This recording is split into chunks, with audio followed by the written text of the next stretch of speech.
무일푼에서 시작을 했을 때는 이것만큼 저는 테스트를 많이 하면서 본격적으로 자본을 계속 투입하면서 내 고정비를 감당하기에는 가장 좋은 사업 구조라고 저는 생각이 듭니다. 그것만으로 주문이 폭발적으로 계속 늘어나기를 기대한다면 그거는 여러분들이 굉장히 지금 잘못된 습관을 가지고 진행을 하는 것이라고, 그렇게 해서 등록하고 끝이냐라고 물어보시면 아무 의미 없는 행동을 하시는 겁니다. 그대로 솔루션을 통해서 올렸는데 내가 마진을 많이 볼 수가 없어요. 5% 이상 보니까 물건이 팔리지 않아요. 그러면 이건 답이 없는 사업이다. 판매자의 관점보다는 소비자의 관점을 먼저 파악하셔야 됩니다.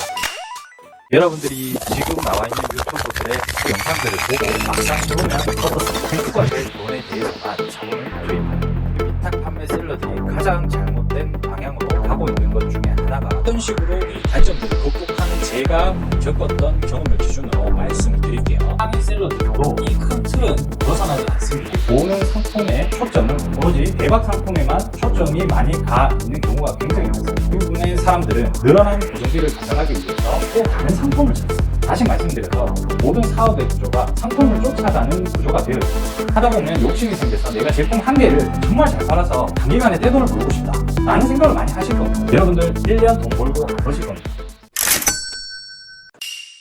이번 시간에는 제가 계속해서 강조했던 상품명 가공에 대해서 상세하게 알아보는 시간을 가져보도록 하겠습니다. 많은 대량 등록 위탁 셀러분들이 이런 얘기들을 많이 합니다. 도매 사이트 똑같은 제품을 내가 올리면 마진을 볼 수 있는 게 5%를 넘어가지 않는다. 4%만 보고 판매를 하고 있으니 부가세를 내고 나면 실질적으로 남는 게 많이 없다. 그래서 이 사업은 좋지 않다라고 평가를 많이 하고 얘기를 많이 들을 거예요. 지금도 그 생각을 하고 계신 분들도 있을 거고요. 제가 앞서서 말씀드렸지만 이런 사고를 가지기 시작하면 끝이 없습니다. 어차피 내가 들어보고 이 시스템 안에서 돈을 벌겠다라고 마음을 먹었으면 여기서 잘할 수 있는 방법들만 생각해 나가셔야 됩니다. 아시겠죠? 자, 그런 말들을 하는 사람들은 본인이 사장이고 창업을 하려고 큰 마음을 결심하고 나온 사람들이겠죠. 그럼 그 사람들이 얼마나 지금 정말 무책임하게 했던 말들인지에 대해서 제가 증명해 보이도록 할게요. 대량 등록 위탁 판매를 온라인이라는 곳을 배제하고 제가 설명을 좀 드릴게요. 여러분들은 물건을 파는 사람입니다. 그죠? 물건을 파는 사람이 똑같은 제품을 더 높은 마진에 팔려면 기본적으로 오프라인이든 온라인이든 어떻게 해야 됩니까? 나의 노력과 부가가치를 조금 더 상품에 줘야 되겠죠. 그죠? 이거는 온라인이 아니라 오프라인에서도 똑같이 적용되는 논리입니다. 하지만 그런 말들을 하는 사람들 대부분 똑같은 도매처에서 그대로 솔루션을 통해서 등록만 해놓고 기다리는 사람들이 태반일 겁니다. 역으로 질문하면 그렇게 말씀하시는 분들 중에서 얼만큼 자기가 위탁으로 취급하는 상품에 대해서 부가가치를 줬는지에 대해서 한번 생각을 해 보시길 바라겠습니다. 제일 중요한 것은 뭐냐면 여러분들이 대량 등록 위탁 판매를 온라인상에서 판매를 하는 셀러일지라도 그거는 내가 판매하는 하나의 방법일 뿐인 겁니다. 여러분들이 판매하는 제품의 종류에 대해서 내가 판매를 할 방법들이 굉장히 다양하게 있고 전부 다 다르게 적용하셔야 됩니다. 여러분들이 양말을 살 때랑 노트북을 살 때랑 온라인상에서 똑같은 구매 패턴을 가지고 주문을 하십니까? 절대 아닐 겁니다. 그런데 그런 사람들이 판매자가 되면 나는 똑같이 다 적용해서 귀찮으니까 똑같이 적용해서 올려놓으면 팔리겠지라는 생각을 굉장히들 많이 하십니다.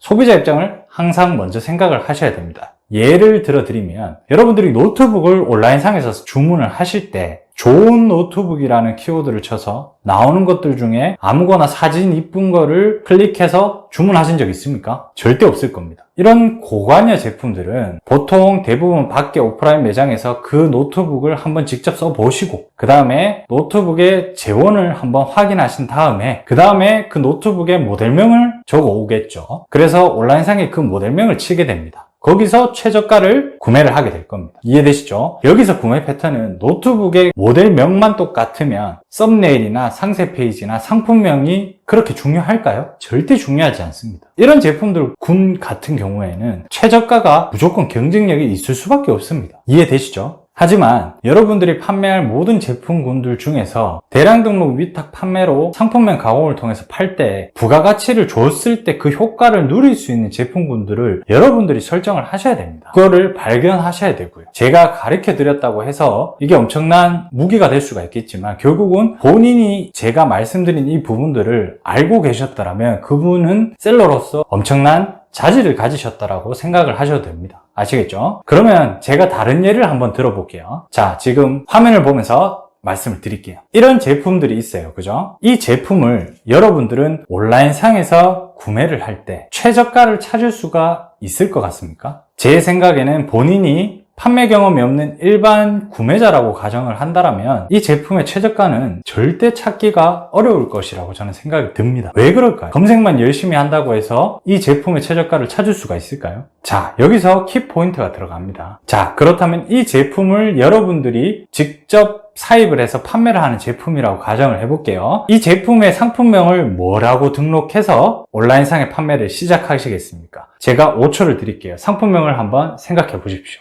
생각하셨습니까? 이 제품을 보이는 화면과 같이 이런 여러 가지 단어들로 생각을 하셨던 분들이 많을 겁니다. 그럼 반대로 얘기해서 이 제품을 지칭할 수 있는 단어가 무조건 지금 화면에 표시된 이 단어라고만 얘기할 수 있겠습니까? 반대로 말씀을 드리면 이 제품을 명확하게 지칭할 수 있는 단어는 없습니다. 이 제품을 용도에 따라서 예를 들어서 올렸다라고 가정을 해볼게요. 그러면 요런 키워드들이 보이겠죠. 그러면 이 제품을 틀리 보관함이라고 내가 상품명을 만들어서 올리면 이 제품의 용도에 따라서 상품명 가공을 했기 때문에 이 제품은 틀리 보관함이 되는 겁니다. 그러면 틀리 보관함으로 내가 최저가로 예를 들어서 판매자로서 상품을 등록을 했다라고 칩시다. 그럼 소비자 입장에서 이 모양의 제품의 최저가를 찾을 수가 있을까요? 절대 못 찾습니다. 이런 제품들은 제품을 지칭할 수 있는 단어가 정해져 있지 않는 제품군들은 상품명 가공을 통해서 충분히 여러 가지 화면에서 경쟁을 할 수가 있는 겁니다. 왜 이게 가능하냐면 여러분들이 구매한다라고 생각을 해보세요. 스마트 스토어든 G마켓이든 옥션이든 한 가지 예를 좀 들어볼게요. G마켓을 구매를 한다라고 가정을 해볼게요. 그럼 G마켓 어플을 키게 되겠죠. 그러면 G마켓 안에 일단 갇히게 되는 겁니다. 거기서 내가 이 제품을 구매할 거예요. 아까 보여드렸던 플라스틱 소품 케이스를 구매를 할 건데 여러분들은 구매하는 키워드가 틀리 보관함으로 쳐서 그 제품을 구매할 수도 있어요. 또는 소품 케이스라고 쳐서 구매할 수도 있고 플라스틱 보관함이라고 쳐서 구매를 할 수가 있어요. 그러면 내가 각각의 세 가지 키워드를 쳤을 때 내 앞에 보여지는 내가 검색했을 때 노출되는 페이지에서 나는 상품을 사겠죠. 반대로 말씀드리면 내가 치는 키워드 안에 내가 갇히게 되는 겁니다.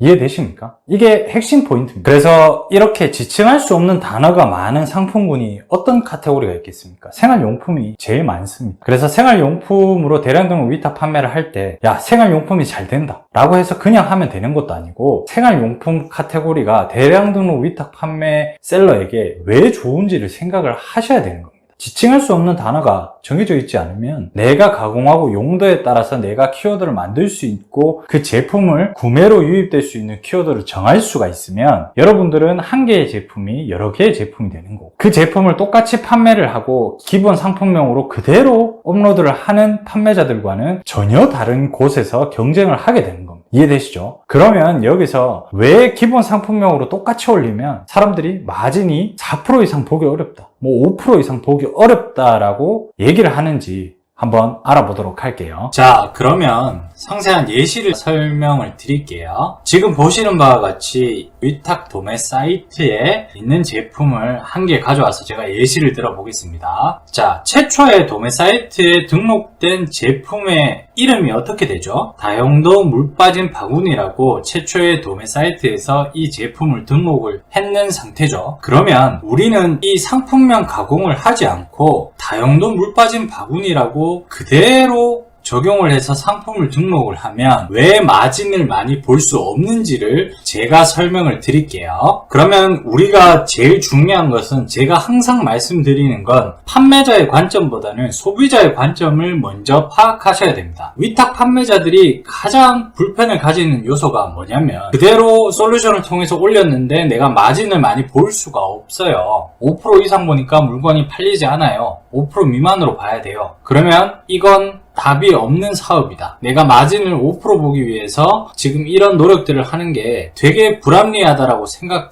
생각하시고 말씀하시는 분들이 많아요. 자, 본인의 사업을 진행을 하고 창업을 하겠다라고 마음을 먹었으면서 얼마나 무책임한 행동인지 말씀을 드릴게요. 이렇게 직접 다용도 물 빠진 바구니라고 도매처에 최초에 등록된 상품명을 그대로 제가 마켓에 하나 검색을 해보겠습니다. 자, 이렇게 검색을 하면 보이는 페이지를 보시면 여기 지금 보이십니까? 지금 1페이지 안에서 제목을 그대로 검색했을 때 보이는 화면들 중에서 썸네일이 완벽히 똑같고 가격만 다른 제품들이 우후죽순으로 보이고 있습니다. 그러면 소비자들이 바보가 아닌 이상은 여기서 어떤 제품들을 사겠습니까? 이 7,490원을 사겠습니까? 3,510원짜리 사겠습니까? 싼 제품을 살 수밖에 없어요. 왜냐하면 제목도 똑같고 썸네일도 똑같고, 그러면 가격을 당연히 싼 거밖에 살 수가 없는 거죠. 이러니까 당연히 최저가 경쟁에서 본인들끼리 치고받고 싸우고 있는 구조입니다. 그래서 마진이 5% 이상 볼 수가 없는 구조가 되는 거예요. 아시겠습니까? 이렇게 딱 한 번만 쳐보시면 당연히 그 이유를 알 텐데, 본인의 사업을 한다라고 하시는 분들이 되게 무책임하게 나는 솔루션으로 등록을 했으니까 앉아서 10% 15% 내가 책정한 마진만 높이면 주문이 들어오겠지 라고 바라시는 것 자체가 이상한 거예요. 항상 판매자 관점보다는 여러분들이 물건을 파는 입장이면 소비자들이 어떻게 구매를 하는지를 직접 소비자 입장에서 계속 파악을 하셔야 됩니다. 이게 키포인트입니다. 아시겠죠? 그러면 우리가 다용도 물 빠진 바구니 이 플레임을 그대로 등록한다면 아까 보이셨던 분들 보셨죠? 같은 페이지에서 그렇게 중복되게 연달아서 경쟁자들의 상품이 계속 보이기 때문에 당연히 싼 제품으로 주문이 몰릴 수밖에 없습니다. 그러면 여기서 우리는 경우의 수를 따져볼게요. 소비자들이 다용도 물 빠짐 띄우고 바구니라는 풀네임을 칠 가능성이 굉장히 적잖아요. 그죠? 그러면 이 제품을 판매가 이루어지는 키워드를 경우의 수로 따지자면 띄어쓰기를 포함해서 3가지 단어가 있죠. 그럼 이 3가지 단어를 조합을 하자면 다용도 바구니를 쳐서 들어오는 고객들이거나 물 빠진 바구니라고 쳐서 들어올 고객들일 확률이 조금 높겠죠. 그러면 제가 여기서 말씀드릴 부분은 다용도 물 빠진 바구니라는 풀네임, 원래 도매처 네임을 그대로 상품명을 올린 상태라면 다용도 바구니가 됐던 물 빠진 바구니가 됐던 기본 상품명이 똑같기 때문에 그 똑같이 올린 판매자들끼리는 어떤 키워드로 조합을 해도 같은 페이지에서 노출이 되겠죠. 이해되십니까? 어떤 키워드로 내가 조합을 해서 고객이 들어온다라고 가정을 해도 나는 원래 도매처에서 준 상품명을 그대로 썼기 때문에 그 같이 보이는 페이지에 다른 사람들의 제품들과 절대 벗어날 수가 없습니다. 계속 같은 페이지에서 노출이 되고 경쟁이 되는 겁니다.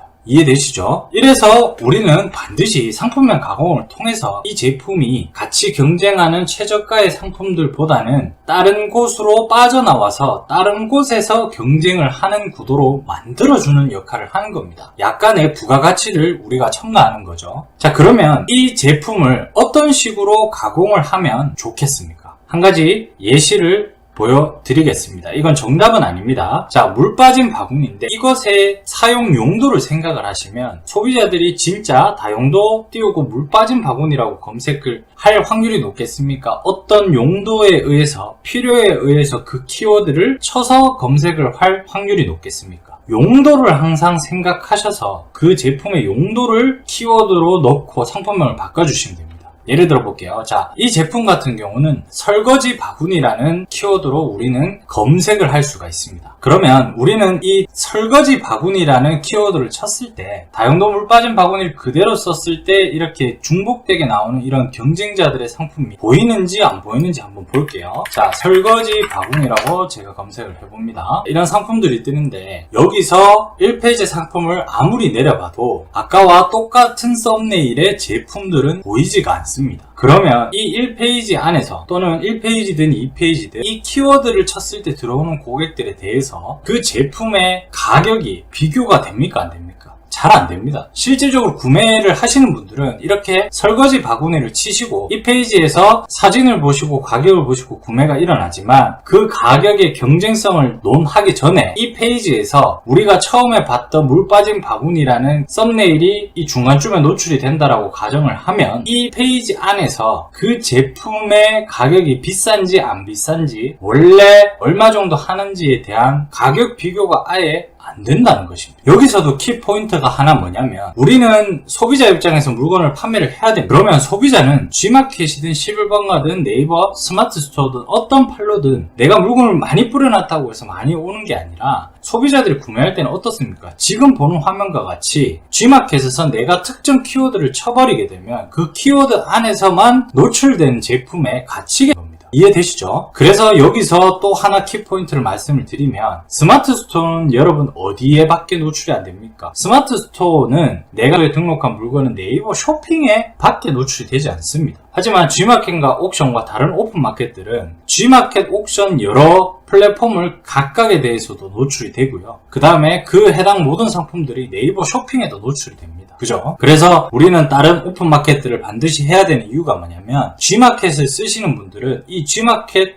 핸드폰에서 구매를 하신다고 가정하면 G마켓 어플을 딱 키는 순간 G마켓 안에 갇히게 됩니다. 그럼 그 안에서 내가 고객이 가격 비교가 되지 않는 유입이 가능한 키워드로 제품의 상품명을 바꿔주게 되면 가격 경쟁에서 벗어날 수가 있는 겁니다. 100%라고 장담은 못하지만 이 작업을 5만 개, 10만 개라는 데이터에 모두 적용을 하실 수만 있다면 여러분들은 기본적으로 원래 5%밖에 볼 수 없는 마진의 폭을 좀 더 늘릴 수가 있다는 것입니다. 이해되시죠? 그리고 추가적으로 제가 설명을 드리자면 예시를 몇 개 더 드릴게요. 자, 이런 제품, 지금 선을 묶는 어떤 끈 같은 거죠. 케이블 선을 묶는 끈 같은 건데 이런 제품들의 상품명을 여러분들이 짓는다면 또는 이런 제품을 살 때 여러분들이 치는 키워드를 한번 생각해 보십시오. 생각을 하셨다면 제가 크게 두 가지 예시를 들어드릴게요. 첫 번째는 선정리 타일이라고 지을 수 있겠죠. 두 번째는 케이블 정리 클립이라고도 지을 수가 있어요.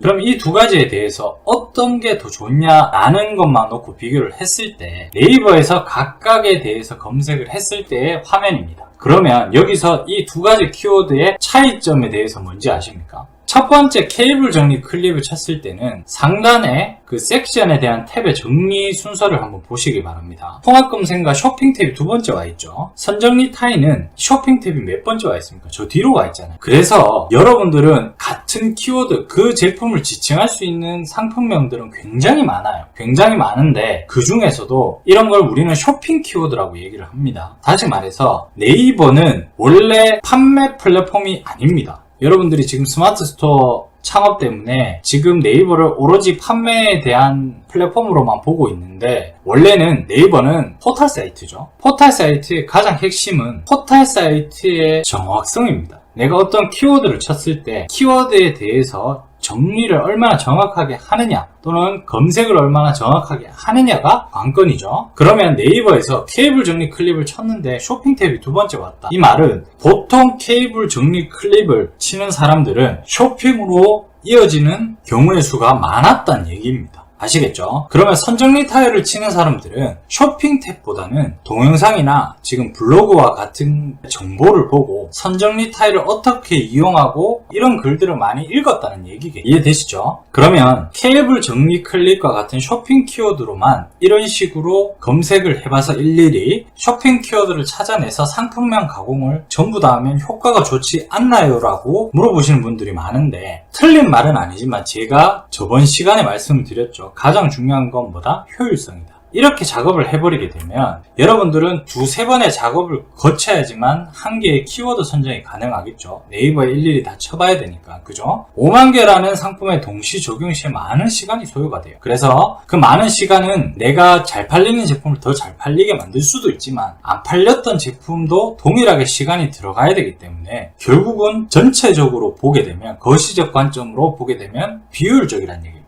그래서 판매를 해보기도 전에 내 생각만으로 너무 완벽하게 좋은 것들만 적용하려는 마음은 여러분들 판매자 본인 관점이에요. 소비자의 관점에서 판매 전략을 세운 게 아닙니다. 반대로 물건을 좀 더 효율적으로 잘 팔려면 내가 물건을 간편하게 가공을 한 다음에 상품을 등록 후에 주문이 들어오는 것들에 대해서 이런 식으로 쇼핑 키워드로 다시 좀 더 면밀하게 손을 댄다면 그 제품에 대한 효율성도 훨씬 높아지겠죠. 반대로 말씀을 드려서 고객의 반응을 보고 항상 역으로 분석하시는 게 대량 등록 위탁 판매를 하는 데 있어서 가장 효율적인 방법이라고 자신합니다. 아시겠죠? 그리고 추가적으로 말씀을 드리면 도저히 상품명 가공을 단어가 생각나지 않아요 라고 하시는 분들이 많아요. 그럴 때마다 하나의 팁을 드리자면 사용 용도를 생각하시면, 지금 왼쪽에 있는 제품 같은 경우 도매처의 제품인데 원형 홀로그램 스티커예요. 그럼 내가 이 제품을 가공을 하려고 하니 보통의 초보자들은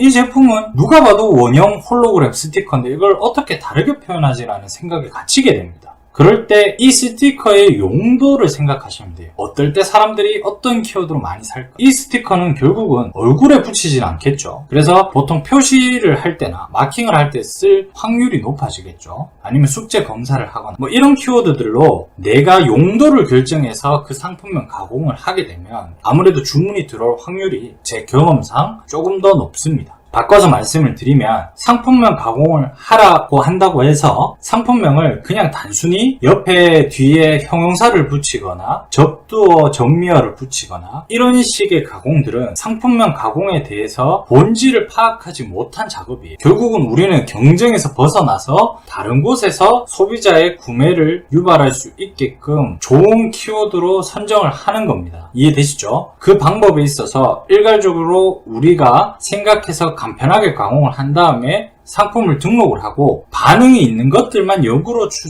추적하자는 얘기예요. 그리고 또 하나 추가적으로 팁을 드리자면 지금 방수 테이블 매트라는 제품이 있어요. 그럼 이건 누가 봐도 테이블 매트예요. 그렇지만 영문 단어를 또 한글로 바꾸게 되면 또 다른 키워드 가공이 될 수 있다는 것입니다. 이해되시죠? 자, 테이블 매트는 뭡니까? 말 그대로 식탁보입니다. 식탁보. 그죠? 그럼 식탁보로 가공을 하게 되면 방수 테이블 매트라는 기본 도매처의 상품명과 다르게 여러 판매자가 판매를 하고 있지만 그 사람들과 전혀 다른 곳에서 경쟁을 하고 있겠죠. 이해되시죠? 하지만 이런 경우도 있습니다. 손톱깎이를 지칭할 수 있는 단어는 손톱깎이밖에 없습니다. 그죠? 이런 지칭할 수 있는 단어가 정해져 있는 제품들 같은 경우에는 지칭을 다르게 할 수 없다고 그대로 올리지 말고 제가 처음에 말씀드렸던 0.01%의 확률을 높일 수 있게끔 추가적인 작업만 해주셔도 조금이라도 확률이 누적될 수 있는 겁니다. 예를 들어 앞뒤로 이 손톱깎이를 통해서 유입이 될 수 있는 여러 다른 키워드들을 붙여주는 것도 괜찮은 방법이라고 생각이 듭니다. 자, 여러분들 내용 다 보시고 도움이 되셨나요? 이렇게 상품명 가공이 왜 중요한지를 말씀을 드렸고요. 앞으로 제가 드리는 강의들을 다 들으면서 기억해야 될 4가지는 항상 첫 번째 0.01% 확률, 두 번째 효율, 세 번째 복리이자 네 번째 데이터 관리를 생각을 하시면서 다 들어주시면 될 것 같아요. 이렇게 정말 잘 파는 비법을 알려드렸습니다.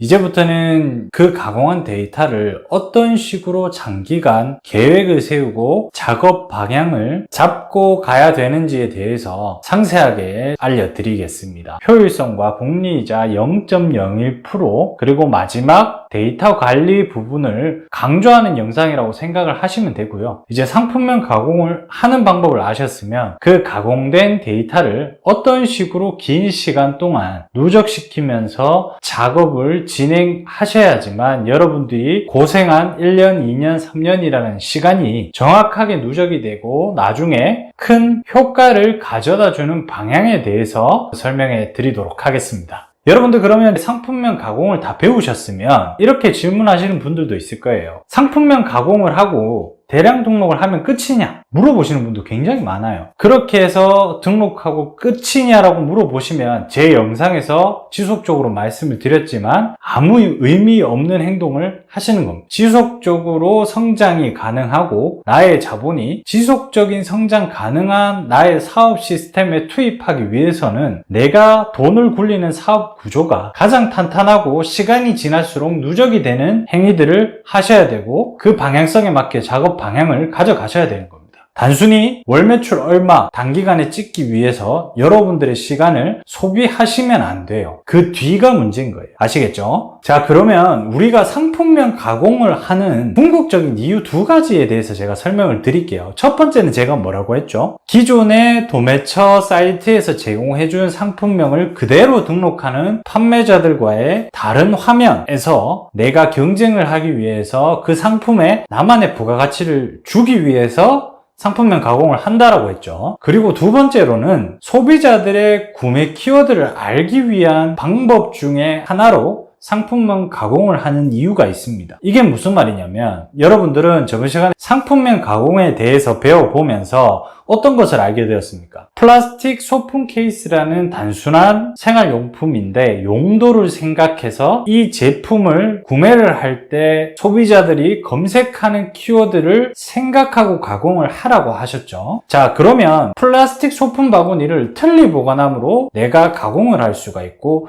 인주 보관함이라고 내가 가공을 할 수 있다라고 설명을 드렸습니다. 여기서 제일 중요한 것은 소비자가 구매를 할 때 이 제품의 용도를 어떻게 쓸 것인가를 생각하고 가공을 하시면 가장 효율적이라고 설명을 드렸죠. 자, 그러면 상품명 가공을 어떤 식으로 진행을 하는지는 앞 시간에 배워봤고 이 가공한 데이터를 내가 어떤 식으로 앞으로 작업을 해 나가고 누적시켜야 되는지 작업 방향에 대해서 설명을 좀 드릴게요. 제가 전 시간에 설명을 드린 상품명 가공하는 방법처럼 1차적으로 한번 내가 생각나는 단어, 내가 소비자라면 이런 키워드로 구매를 했을 것 같은 단어들로 그리고 이 제품을 지칭할 수 있는 전혀 다른 단어로 가볍게 1차 가공을 완벽하게 다 하는 겁니다. 다시 설명을 드리자면 제품을 상품명 가공을 할 때 가장 중요한 것은 제품 한 개 마다 키워드 도구와 여러 가지 툴들을 이용해서 그 상품명을 완벽하게 경쟁 강도도 좋고 효율성이 좋은 키워드로 다 만들고 싶어요. 그죠? 그건 모두가 그렇게 생각할 겁니다. 하지만 이렇게 작업을 해버리면 효율성 면에서 굉장히 떨어집니다. 왜 그런지 말씀을 드리면 여러분들이 대량 등록 위탁 판매자라면 5만 개의 제품을 제가 일괄적으로 적용할 수 있는 방법들을 생각하시라고 하셨죠. 예를 들면 키워드 툴이나 경쟁 강도를 분석하는 키워드 도구를 이용해서 5만 개라는 여러 대량 등록의 제품들을 내가 가공을 한다라고 가정을 하면 너무 많은 시간이 소요가 돼요. 이 많이 소요되는 시간 중에서 가장 불필요한 작업들이 뭐냐면 5만 개를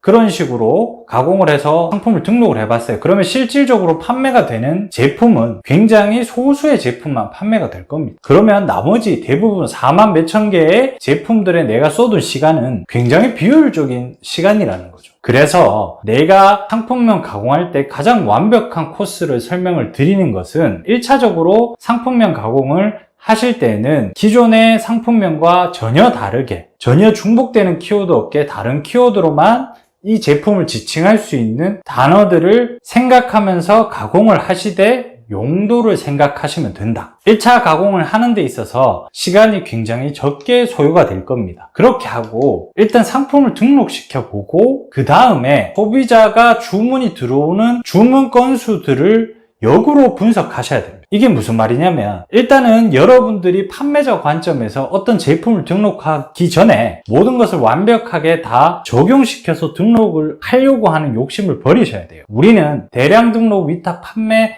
셀러들은 항상 먼저 올리고 소비자의 반응이 있으면 그 제품을 역으로 분석하고 판단하기 시작하셔야 되는 겁니다. 아시겠습니까? 그렇기 때문에 우리는 10개에서 20개 제품을 판매하는 판매 전략은 아닙니다. 하지만 우리가 1차적으로 다른 제품보다 마진을 많이 보고 다른 페이지에서 경쟁을 해서 그 제품의 부가가치를 주기 위해서 1차적으로 상품명 가공을 하는 것이고요. 이 가공한 상품명으로 인해서 내가 주문이 들어온다면 내가 가공한 키워드가 소비자가 실질적으로 검색하는 키워드라고 한번 유추할 수가 있겠죠. 그러면 내가 가공한 키워드가 네이버 키워드 도구나 여러분들이 분석하는 툴에서는 분석적으로는 좋지 않은 키워드일 수는 있어요. 하지만 그 키워드로 검색을 해서 누군가가 제품을 구매를 했다면 이 키워드는 어떤 소비자의 습관에서 나오는 구매성 키워드가 될 확률이 높습니다. 우리는 그런 것들을 많이 잡아나가기 시작하셔야 된다는 겁니다. 아시겠습니까? 자, 1차적으로 내가 모든 제품, 도매처에 있는 모든 제품을 가공을 간단하게 다른 단어로 대체할 수 있을 만한 단어들로만 간단하게 생각나는 대로 모두 가공을 했어요. 이런 식으로 전체를 다 가공해도 큰 시간이 걸리지는 않을 겁니다. 하지만 이렇게 가공을 한 뒤에 상품을 내가 등록을 하고 그 등록한 상품에 대한 피드백이 온다면 우리가 1차적으로 해야 되는 게 어떤 거냐면 바로 의심을 해봐야 되는 겁니다. 어떤 식으로 의심을 해야 되냐면 예를 한번 들어볼게요. 저번 시간에 영상에서 말씀을 드린 플라스틱 소품 케이스를 한 가지 예로 들어보면 저는 그 제품을 틀니 보관함이라는 제목으로 가공을 해서 5대 오픈마켓을 모두 등록을 해서 판매를 시작을 했어요. 그 와중에서 주문이 들어온 마켓은 G마켓과 옥션과 인터파크에서만 주문이 들어왔었습니다. 그러면 저는 한 가지 추측을 해볼 수는 있겠죠. 어떤 추측을 해볼 수가 있습니까?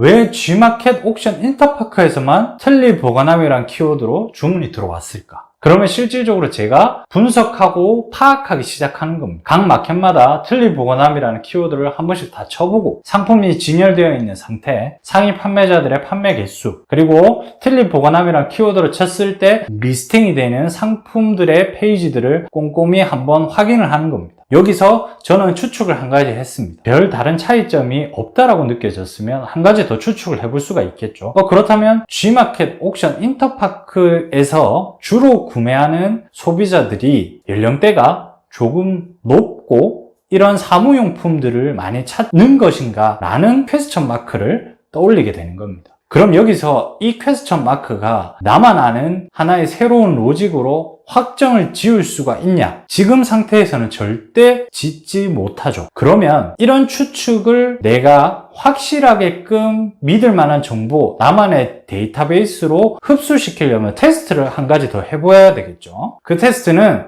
효자나 틀니 보관함이나 어떤 어른들이 쓸만한 키워드로 가공된 생활용품들을 한 100개를 엄선을 해서 저는 5대 오픈마켓에 동일하게 한 번 더 뿌려봤습니다. 그럼 여기서 저의 의도는 뭘까요? 제가 의도한 그림은 G마켓과 옥션과 인터파크에서 훨씬 더 많은 주문 건수가 나타나야 제가 추측한 의도와 맞아떨어지는 결과가 나오겠죠. 가정이 확실히 되게끔 내가 테스트를 해보는 겁니다. 아니나 다를까 G마켓, 옥션, 인터파크에서 주로 쓰는 키워드들을 저는 이 과정을 통해서 찾아낼 수가 있었습니다. 그러면 여기서 여러분들은 쉽게 생각을 해보세요. 우리는 대량 등록 위탁 판매로 모든 마켓을 솔루션을 통해서 자동으로 쏘고 주문이 들어오길 기다리고 있습니다. 사람들은 순환하는 주기를 빨리 올렸다 내렸다 올렸다 내렸다를 해서 신상품 점수를 조금 더 먹여서 노출을 시키거나 아니면 상품명 가공을 좀 더 디테일하게 해서 조금의 부가가치를 부여하는 방식으로 많은 위탁셀러들이 판매를 하고 있는데요. 여기서 제가 힌트를 하나 드리자면 제가 발견한 G마켓, 옥션, 인터파크에서 조금 더 연령대가 높고 쓰는 키워드들을 잘 골라낸 나만의 데이터베이스가 있다면 G마켓 5,000개, 옥션 5,000개, 인터파크 10,000개 기본 등급이 올라가지 않은 상태에서 내가 등록할 수 있는 상품의 제한 개수를 이런 식으로 내가 나만이 얻은 데이터로 마켓에 최적화된 키워드들로 꽉꽉 채워 넣어 놓는다면 기본적으로 모든 마켓을 동일하게 대량 등록하는 판매자들보다는 매출이 절대적으로 많을 수밖에 없습니다. 아시겠습니까? 이런 과정을 반드시 지속적으로 하시면서 앞으로 여러분들이 상품명 가공을 진행할 때도 1차, 2차, 3차 똑같은 데이터베이스를 기준으로 한 5번 정도는 5차 가공까지는 하셔야지 여러분의 엑기스 DB, 정말 내가 이런 키워드들은 이런 마켓에 정말 잘 공략하는 키워드로 쓸 수 있다라는 확신이 생기게 되는 겁니다. 단순히 상품명 가공 1차적으로 하고 여러 마켓에 대량 등록을 해놓고 또 기다린다고 해서 주문이 절대 많이 늘어나지도 않고 지속적인 사업으로 운영이 될 수가 없다고 보시면 됩니다.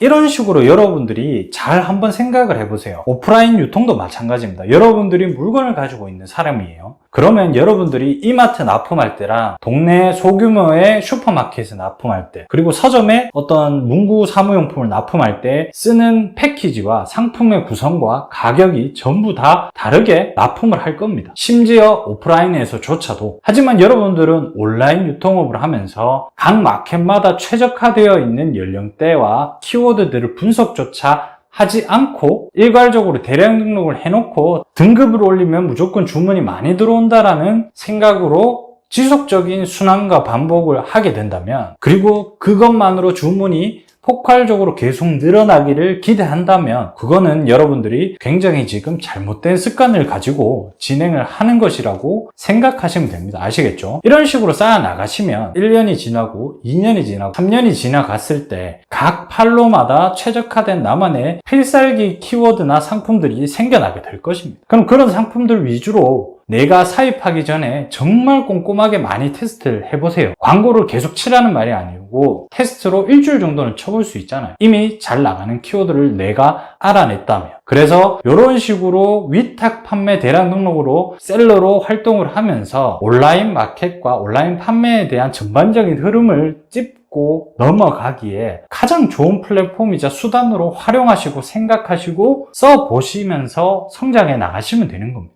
아시겠죠? 자, 그러면 오늘 마무리하면서 이제 다음 시간에는 제가 상품명 가공을 할 때 그러면 1차 가공하고 2차 가공하고 3차, 4차, 5차 가공을 할 때 시간이 지날수록 내가 가공한 데이터베이스와 주문이 들어온 데이터베이스를 어떤 식으로 관리해야지만 장기적으로 좋은 결과를 얻을 수 있는 방법인지를 노하우를 알려드리는 시간을 갖도록 하겠습니다.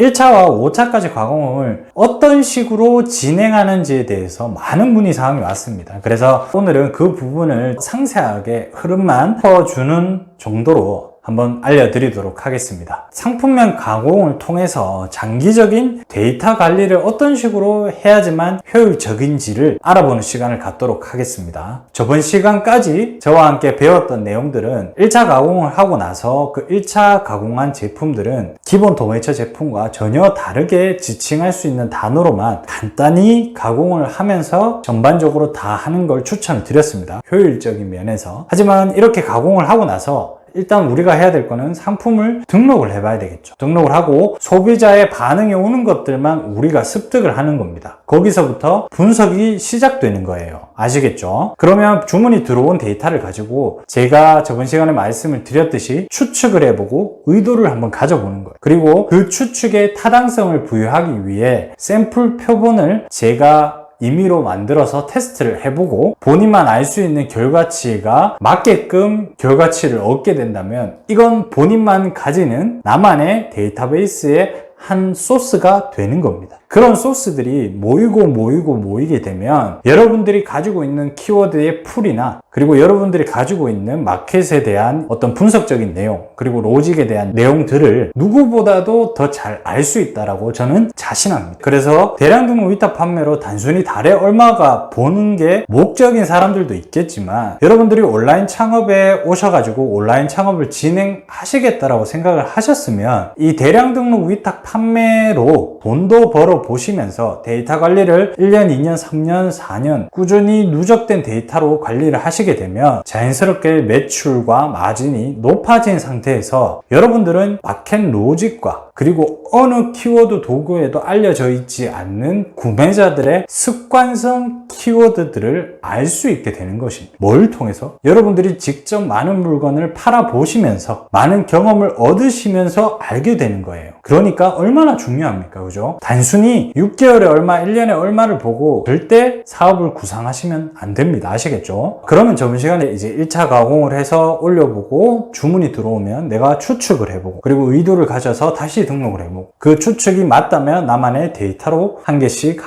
누적시켜 놓는 다까지 배우셨죠. 이렇게만 하면 끝이냐? 또 그건 아니에요. 여기서 가장 중요한 게 나갑니다. 처음에 상품 소싱을 하는 도매처 선정부터 굉장히 합리적이고 타당성 있게 선정해 나가셔서 여기까지 온 겁니다. 아시겠습니까? 그냥 여러분들이 대량 등록 위탁 판매 배울래? 라고 해서 프로그램을 쓰는 법을 배우고 바로 매출을 일으키는 걸 가르쳐 드리는 게 아니라 온라인 유통에서 근본 소싱부터 어떻게 해야지 내가 효과적으로 장기적으로 이 유통업, 대량 등록 위탁 판매 유통업을 하면서 여러분들이 가져야 될 개념과 생각들을 제가 차근차근히 설명을 드린 겁니다. 다 중요한 거예요. 아시겠어요? 그러면 처음으로 돌아가서 제가 왜 계속 소싱 얘기를 하냐면 소싱할 때 어떻게 얘기를 했습니까? 우리가 대량 등록 위탁 판매로 판매를 할 때 소싱할 수 있는 것은 크게 두 가지라고 설명을 드렸죠. 하나는 중개몰, 하나는 자체 도매 사이트. 중개몰에서 내가 상품을 소싱하는 사람들이나 자체 도매 사이트 여러 군데에서 내가 상품을 소싱하는 사람들이나 제 생각에는 한 8알에서 9알 정도는 대부분 내가 일괄적으로 마진을 측정해서 판매를 할 겁니다. 그죠? 여기서부터 큰 오류가 범해지는 거예요. 자, 여러분들이 1차 가공을 했어요. 어떤 도매 사이트에서든지 상품을 가져와서 내가 1차 상품명 가공을 했다라고 가정을 합시다. 그러면 여기서 여러분들은 마진을 어떤 식으로 측정을 하냐면, 나 이번에 되게 고생했어. 그래서 15% 나는 마진을 측정할 거야. 그 다음에 이 제품에 대해서 2차 가공을 한 시점이 온다라고 가정을 해볼게요. 그러면 2차 가공은 어떻게 할 거예요? 그럼 1차 가공 때 가공을 해서 내가 상품을 판매를 하면서 여기서 1차 가공에서 내가 얻어지는 어떤 추측과 데이터베이스들이 있죠. 를 해보면서 그런 데이터들을 2차 가공할 때 적용을 해서 2차 가공을 하겠죠. 조금 더 수월하긴 할 거예요. 그지만 2차 가공을 했다라고 해서 이 2차 가공한 거의 전반적인 마진을 어떤 식으로 측정할 겁니까? 1차 가공보다 2차 가공이 쉬웠으니까 여기서 그럼 난 한 6%만 볼래? 자, 여기서 오류가 뭐냐면 우리는 누적된 데이터를 관리를 해야 돼요. 그죠? 누적된 데이터들을 관리를 해야 되는데 1차 가공한 건 15%, 2차 가공한 거는 5%, 3차는 8% 이런 식으로 마진을 뒤죽박죽을 해놓으면 나중에 3차, 4차, 5차가 됐을 때 내가 5차 가공한 상품명들이 정말 내가 누적된 키워드 툴이 많아져서 경험이 많아져서 가공을 잘해서 들어오는 건지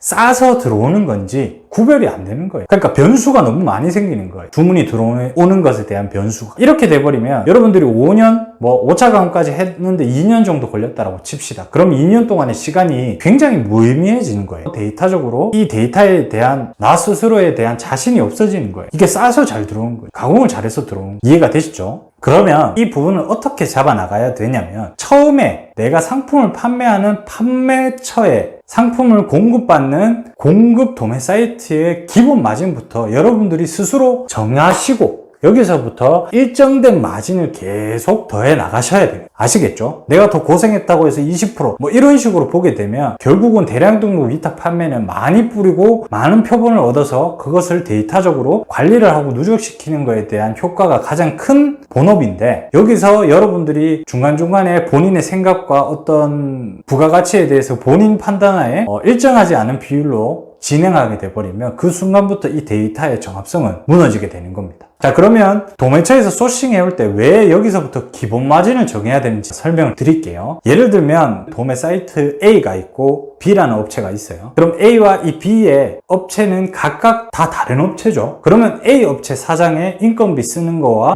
빌딩의 임대료 그리고 상품을 중국에서 가져오는 원가에 대한 계산이 B와 똑같을까요? 절대 다릅니다. 아시겠습니까? 똑같은 제품을 A와 B 도매 업체에서 취급은 하고 있더라도 이 A와 B 업체 각각의 사정마다 원가를 계산하는 방식이 전부 다 상이합니다. 그런데 A나 B와 업체 구별 없이 동일하게 몇 프로를 정한다는 것부터가 시작부터가 정합성에서 떨어지는 방향으로 가고 있는 거예요. 여기서부터 어떤 정합성 있는 데이터를 누적을 시켜도 그 데이터의 정합성은 시간이 지날수록 무너질 수밖에 없는 겁니다. 아시겠죠? 그러면 도매처마다 원가를 산정하는 기준이 다르기 때문에 예를 들어 볼게요. 두 가지겠죠. 중개몰과 도매 사이트가 있다. 중개몰 같은 경우는 제가 앞서서 말씀을 드렸지만 일단 좋은 공급처를 발라내는 시간을 가져야 돼요. 직접 팔아보시고 이 어떤 업체들이 주문이 굉장히 빠르거나 CS 대응이 좋은 업체들을 골라내는 과정이 절대적으로 좀 필요합니다. 아시겠죠? 왜냐하면 내가 상품명 가공을 한 2년에 걸쳐서 했는데 돌아보면 그 2년에 걸쳐서 한 데이터가 모두 다 없어지게 될 경우가 생깁니다. 품절이 작기 때문에. 그래서 믿고 맡길 수 있는 내가 이 도매처는 그리고 이 공급사는 믿을 수 있다라는 어떤 일말의 가정이죠. 조금이라도 배송이 빠르고 열심히 하는 공급사의 제품들을 내가 소싱을 하면 아무래도 오래 살아남을 확률이 많기 때문입니다. 그러면 그 공급사 코드를 다 발라내서 공급사 코드마다 각각의 사장이기 때문에 그 코드들마다 어떻습니까? 원가를 계산하는 방식이 달라요. 그러면 그 도매처의 코드마다 기본 원가에서 측정하는 마진을 픽스를 시켜놔야 돼요. 예를 들어 볼게요. A 도매 사이트에서 내가 상품을 소싱을 해요. 그러면 나는 이 도매 사이트의 기본 상품명 그대로 한번 등록을 해보는 거예요. 6%로 등록을 해보고 7%로 등록을 해보고 5%로도 등록을 해보고 그 중에서 누가 정해주는 게 아니에요. 여러분이 느꼈을 때 내가 이거는 순위 계산해보니까 내가 업무에 대한 효율, 뭐 바쁘고 뭐 CS 양과 뭐 품절과 반품의 양은 도매처마다 다 다르기 때문에 팔아보시면서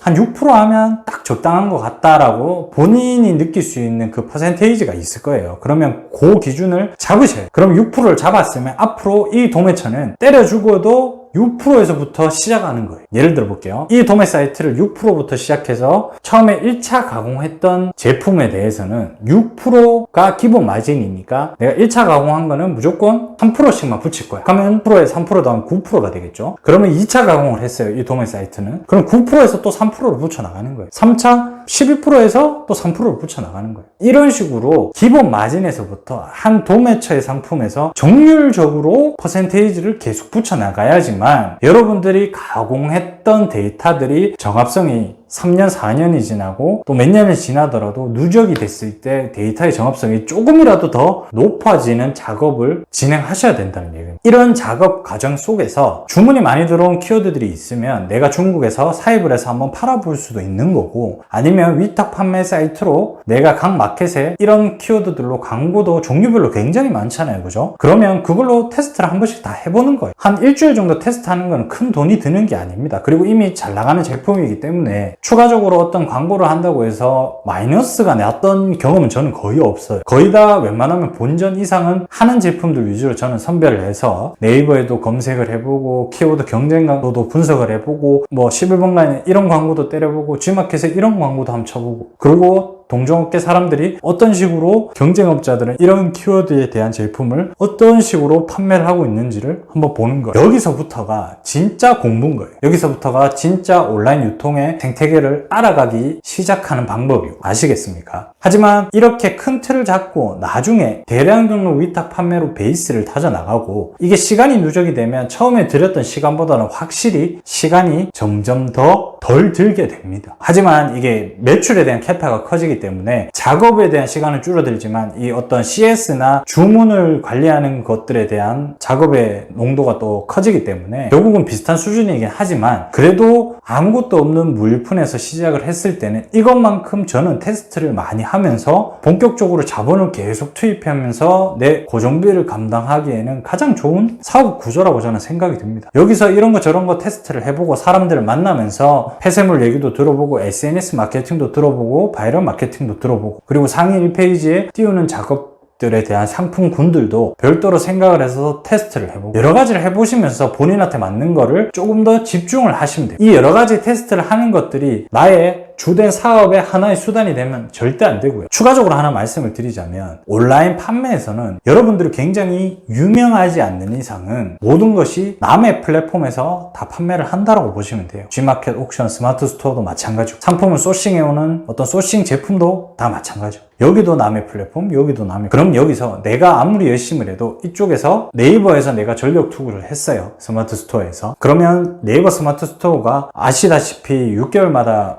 좀 로직을 크게 많이 변하는 스타일입니다. 왜냐하면 선의의 경쟁자들에게 조금 더 시작하는 사람들에게 기회를 주기 위한 것도 있고요. 한 사람이 독점하는 걸 막기 위해서 이런 형태로 진행하는 것도 있고요. 그러면 스마트 스토어에만 내가 매출이 집중이 되어 있으면 이 로직이 한번 바뀌게 되는 순간 나의 사업 구조는 모조리 다 무너지게 되는 거예요. 그래서 이렇게 남의 플랫폼 끼워서 사업을 할 때는 마찬가지로 여러분들도 남의 플랫폼들을 활용하면서 이 생태계를 먼저 파악해 보세요. 그것만큼 좋은 방법은 없습니다. 여기까지가 위탁 판매의 큰 틀에 대해서 제가 설명을 좀 드렸습니다.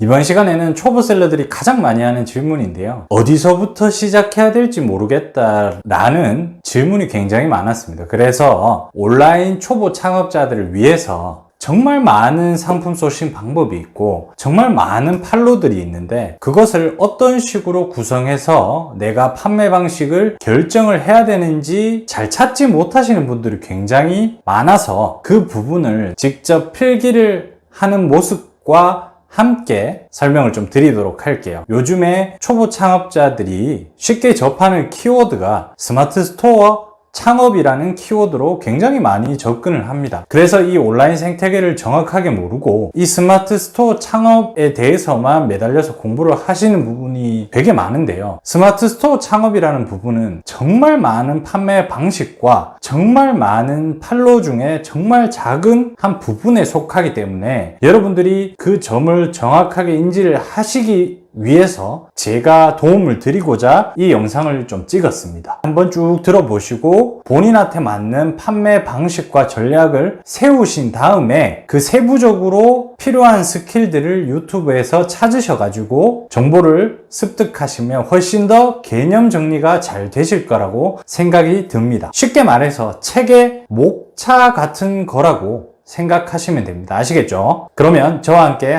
알아보도록 할게요. 일단 상품 소싱을 어떻게 하는지부터 설명을 좀 드릴게요. 일단 소싱이란 큰 틀을 보면 우리가 쉽게 접할 수 있는 도매 사이트, 그리고 오프라인 브랜드, 예를 들어서 요새 핫하고 있는 코스트코 제품 파는 거와 이케아 제품 파는 거, 오프라인 거래처를 통해서 할 수가 있겠죠. 이거는 유통입니다. 추가적으로 제조 공장을 뚫어서 할 수가 있고요. 해외 수입을 직접 할 수가 있죠. 자, 우리가 이렇게 상품을 소싱하고 나면 이제 판매를 해야 되는데, 이 판매를 할 때 우리가 판매할 수 있는 여러 판로들을 먼저 소개를 좀 해드릴게요. 첫 번째로는 오픈마켓이 있겠죠. 그 다음에 소셜, 종합몰, 폐쇄몰, 그 다음에 기타 판로가 있습니다. 여기서 오픈마켓은 우리가 흔히 알고 있는 G마켓, 옥션, 11번가, 인터파크, 쿠팡, 스마트 스토어가 있고요. 추가적으로 자사몰, 개인 홈페이지를 오픈마켓 형태로 이용할 수 있습니다. 네이버 쇼핑에 입점을 해서요. 그 다음에 추가적으로 소셜에는 티몬과 위메프가 있습니다. 옛날에 쿠팡은 소셜이었는데 지금은 오픈마켓 성향이 굉장히 강하다고 볼 수가 있어요. 종합몰에는 우리가 잘 알고 있는 대형 샵들이죠. GS샵, CJ몰, 신세계몰,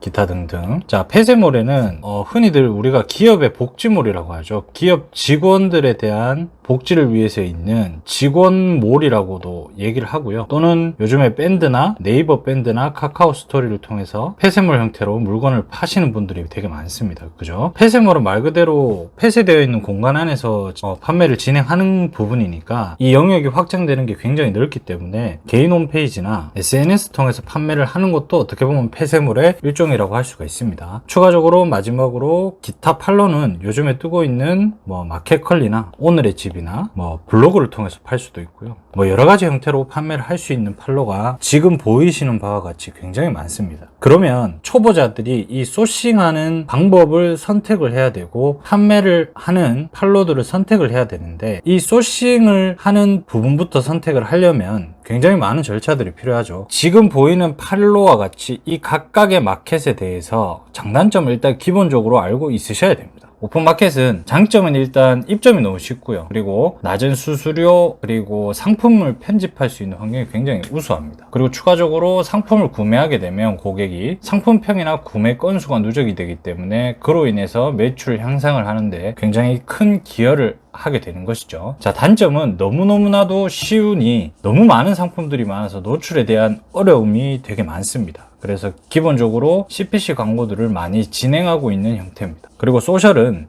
최저가 판매, 그리고 최저가로 팔다 보니 이 판매자분들이 대부분 생필품 판매 컨셉으로 MD와 같이 딜코드를 구성해서 파격적으로 매출을 늘리는데 주로 사용을 하죠. 그래서 단점이 MD의 권한이 굉장히 막강합니다. 그리고 팔 수 있는 상품이 한정적이다 보니까 동일 상품에 대한 충돌 가능성이 굉장히 많고, 딜을 진행할 때마다 구매평이나 누적된 판매 건수를 누적시키기가 어려운 이유가 뭐냐면 신규 코드를 생성을 해야 돼요. 그래서 이런 문제점들이 소셜의 단점으로 뽑히고요. 그리고 종합몰은 일단 기본적으로 수수료가 굉장히 높습니다. 그리고 여기는 쉽게 입점할 수 없는 상태이기 때문에 MD 권한이 굉장히 막강하고요. 그리고 그 MD 권한으로 인해서 노출할 수 있는 부분이나 가격이나 쿠폰 같은 발행을 하는 부분도 굉장히 주도적으로 MD가 진행할 수 있어서 가격 관리가 굉장히 어렵습니다. 하지만 장점은 일단 충성 고객이 기본적으로 깔려 있는 상태고요. 그리고 가격 저항이 굉장히 낮은 편입니다. 그리고 종합몰에 입점을 했다는 것만으로도 본인이 브랜드를 만들고 있다면 그 브랜드에 대한 신뢰도가 상승하는 효과를 누릴 수가 있겠죠. 마케팅적인 요소로 굉장히 좋게 사용할 수가 있습니다.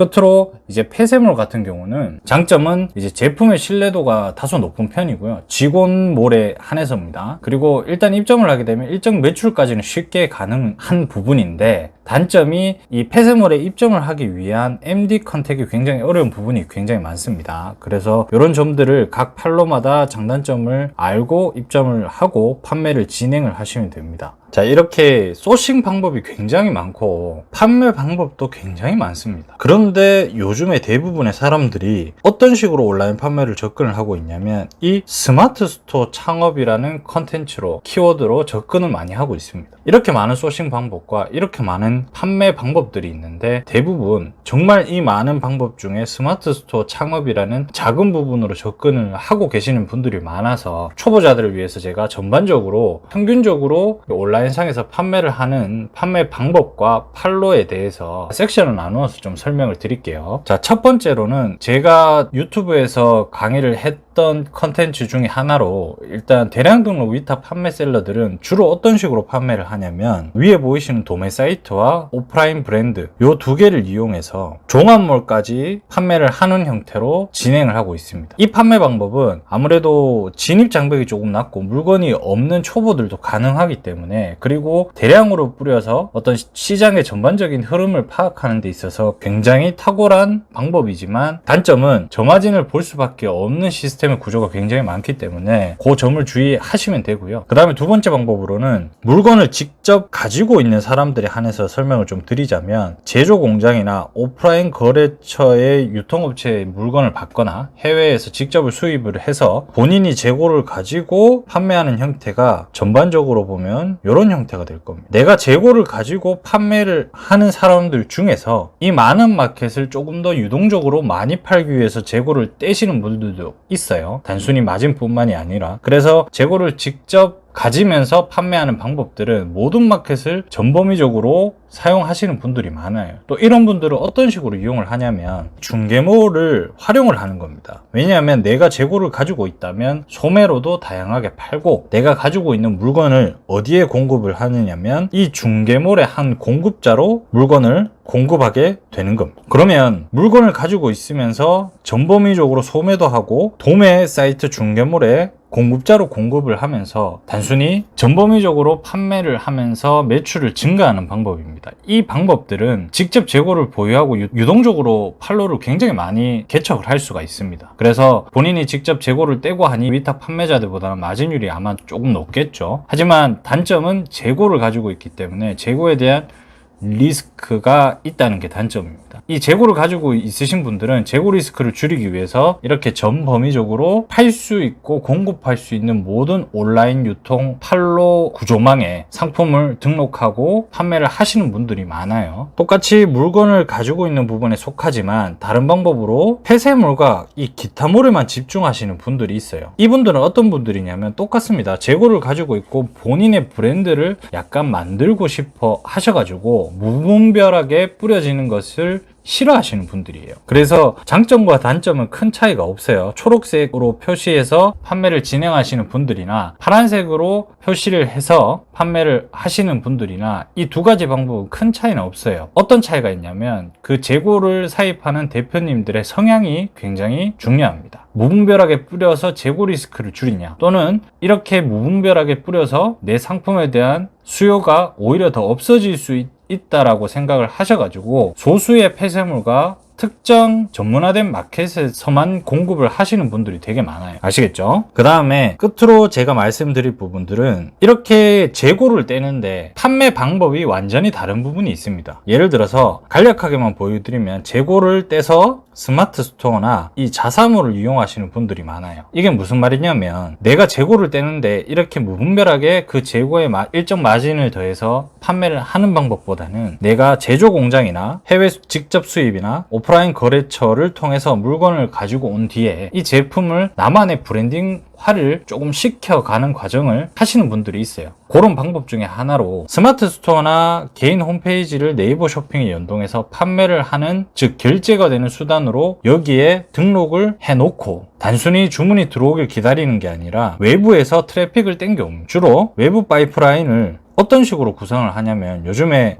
영상 마케팅이나 또는 바이럴 마케팅이나 틱톡이나 SNS나 블로그나 유튜브를 통해서 외부에서 마케팅을 해서 내가 상품을 올린 스마트 스토어나 자사몰, 개인 홈페이지에서 결제가 되는 페이지로 유입이 되게끔 유도하는 마케팅 방법을 굉장히 많이 쓰고 있습니다. 그래서 이분들은 스마트 스토어나 이 자사몰을 쓰는 용도는 단순히 누군가 소비자가 와서 결제를 할 수 있는 페이지를 만들어 놓은 거고, 궁극적으로 주문이 들어오고 나의 브랜딩화를 점점 누적시켜서 상품에 대한 이미지를 개선시켜서 소비자들이 내 상품만 찾게 하게끔 외부 파이프라인, 즉 외부에서 마케팅적인 요소에서 나의 홈페이지나 나의 스마트 스토어에 유입이 되게끔 작업을 하시는 분들이 되게 많아요. 그래서 이런 분들은 이 마진율은 본인이 측정하기 나름입니다. 물론 상품에 대한 전반적인 시장 가격도 중요하지만 본인만의 브랜드고, 그 본인만의 브랜드 안에서 소비자들이 갇히게 되면 아무래도 가격의 비교는 큰 의미가 없게 되는 겁니다. 아시겠죠? 오늘은 이처럼 다양한 공급처에서 이처럼 다양한 판로가 있는데 온라인 유통에서 자리를 잡고 계신 분들이 어떤 식으로 다양하게 판매를 하는지 초보자분들은 감을 못 잡으시는 분들이 많기 때문에 제가 큰 틀만